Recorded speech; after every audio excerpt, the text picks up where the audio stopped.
You want to know how bad it is economically? Try this. This is from the Washington Examiner. The Agriculture Department. The Agriculture Department has determined that 36 pounds of food per person is wasted every month, which is about 21% of the available food supply in the U.S. So now the regime is coming after average, ordinary Americans as wasteful, uncaring, slothful slobs. You know who you are. 36 pounds of food per person wasted every month, 21% of the available food in the U.S. And there's one big reason.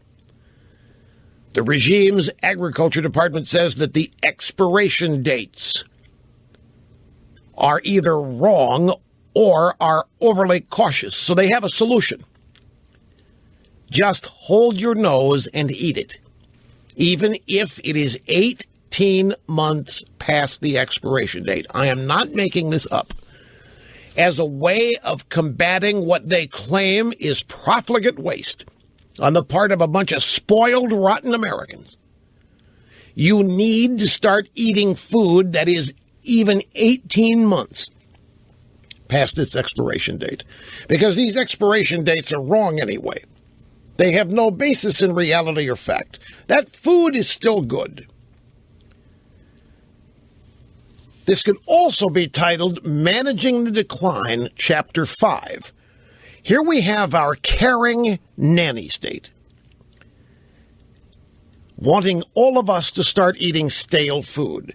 Obama's agriculture department thinks that flavor and texture and freshness and the nutritional value of food is vastly overrated, as exhibited by expiration dates. We are to be no different now than cows and horses eating months-old bales of hay. That's right, my friends, the masses should join everywhere else in the world and start eating antique food as a tribute to the efficiency of the state. With so much food being wasted, what's the answer? Eat spoiled food. Eat food that has survived long beyond the expiration date. Now, I guess some of you might think, Rush, wait a minute, before you go to town on this, they might have a point.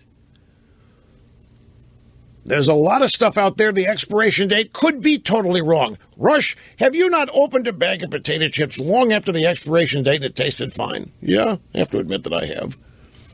Rush, haven't you prepared a box of Kraft mac and cheese long past the expiration date and it tasted fine? I don't know about that.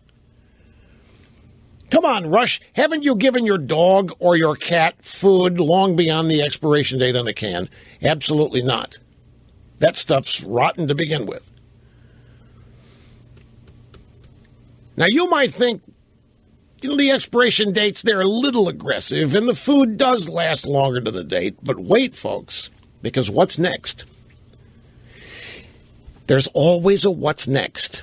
If this is the way the regime wants to combat what they think is food waste, and by the way, that whole notion there, you and me and everybody else eating more than our share and wasting it, it's in itself, it's a great illustration of the contempt these people have for what they consider to be average, ordinary Americans. You just don't know how to live you're wasting all this food while they're starving in Biafra, while they're starving in Darfur, who knows wherever, and you're wasting it all. And we're wasting a bunch of water trying to produce food to replace that which doesn't need to be replaced because the expiration dates are wrong. So let's just start taking the quality of everything to what's next. How about medicine, folks? How about next the regime starts calculating the amount of medicine that's wasted? Oh, yeah.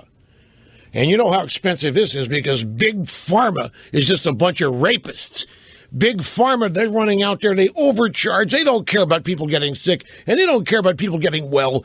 Big Pharma's like big tobacco. They're out, this is what the left says, killing their customers, which is actually what they believe.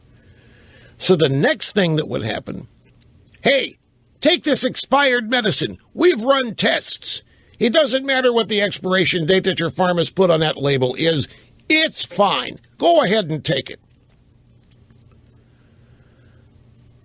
So a bunch of maniacal control freaks. Then you look at the food that ends up on a school lunch tray sponsored by Michelle Obama, and you find out why so much food is wasted. They're serving absolute rotten junk, all in the name of health. So eating old and tasteless food now will become a sign of loyalty to the regime, a sign of maybe even patriotism. They're going to ration health care, and they're going to ration health care, they're going to ration medicine, and one of the ways they're going to do it is using the expiration dates. And there are going to be death panels. You'll be told how long you can shower. In California, that's already beginning to happen. Power companies will soon control everybody's thermostats on the orders of the regime because everybody's wasting everything, you see. You're just a bunch of selfish, profligate wasters. And people who know better have to come in and take control. Where'd this whole notion of we're wasting food start anyway? Maybe with Jeremiah Wright talking about all the food cruise ships threw overboard could feed Haiti for a year or whatever it was he said. And all of this is happening. All of this is being talked about. All of this has as its root Earth Day, which is today. Yes, my friends, I love it. Rush Limbaugh, the EIB network. Great to have you at 800-282-2882. I remember the 2011 State of the Union show. Obama called for 1 million electric plug-in cars to be on the road by 2015. And people are getting rid of them in record numbers. And it's not just getting rid of them, they're replacing them with evil SUVs. He said he was going to create millions of jobs. He was going to save the planet just by having people drive electric cars. And, of course, other aspects of his insane policy. The funny thing about top-down authoritarian command and control economies is that they just don't work. Free markets decide what works and what's best, and Obama's electric car promises were as valid as his Obamacare promises. They were as empty and as meaningless. Obamacare far more damaging because you just can't opt out of Obamacare like you can opt out of your electric car or your hybrid. But both were based on the same ill-conceived ideology pitched by Hillary Clinton when she says she's going to topple the 1%. We're going to take down all the signs of the good life. We're going to take down all the trappings of success. We're going to obliterate the outward indications of prosperity. That's not fair. When everybody doesn't have it, it's offensive, it is irritating, and it's dispiriting. And we're going to get rid of it. The only people going to have anything are going to be your dear leaders. And you're not going to be able to do or say a thing about it. These people do not think like us. And they do not share our values. They don't know what's good for anyone else any more than they know what's good for themselves. They're just a bunch of power-hungry, micromanaging creeps when you get right down to it, who really don't know what they think they know. That is the real. Now we've got to eat stale food, a sign of patriotism, a sign of good citizenship. Next will be stale medicine, because the regime is going to demand efficiency and fealty. You had better do what they say. Here is Steve somewhere in Indiana. Great to have you on the EIB network, sir. Hello. Hi, Russ. How you doing? Very well, thank you. Hi. Well, you changed my life about 5 years ago. I started listening to you. I actually voted for Obama the first time, and then my eyes were opened. But anyway, earlier you were talking about how people throw away food.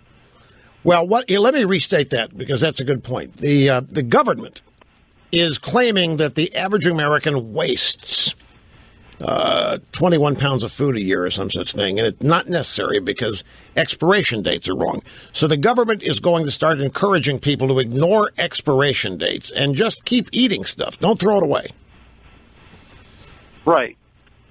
Well, I've been a trash man for going on 20 years, and I've picked up several different towns, very large towns, and yeah, I noticed that when you go into what I would say is a low rent district, that let me help here. That's another phrase that would you don't say it that way. You went to an economically challenged district. Okay. The low rent area, that's unnecessarily judgmental and is quite unhelpful. So you economically challenged locale. Let's say that's where you went. Okay. Yeah. Well, on those days, I noticed on those routes that there was a lot of food being thrown away. Wait, in the low rent district, they were throwing a lot of food away? Quite a bit of food, yes. And then you would go to a neighborhood that wasn't as economically challenged. Yes. And there wasn't that kind of waste going on. Wow. What do you think? What does that say? Well, I'm assuming that if you have to work for your money to pay for the food, you're not going to throw it away. Oh, yes. The old saw about appreciating it. That's correct. So you think that explains it? The people that work for their money have greater appreciation for it. How about the possibility that if they're working for it, they don't spend as much and they don't buy that much more than they need in the first place? Well, I'm sure that has a lot to do with it also. Could be. It's an interesting observation. We, of course, here on the EIB network are drawing no conclusions, ladies and gentlemen. It's just interesting data points that a 20-year-old trash hauler has observed that in the low-rent areas that he visits, there certainly is more thrown-away food than in the, shall we say, less economically deprived areas. And from that, we can each draw our own conclusions. Yeah, on the other side of the glass, they're making tiptoe go real slow here. I've gotten nowhere near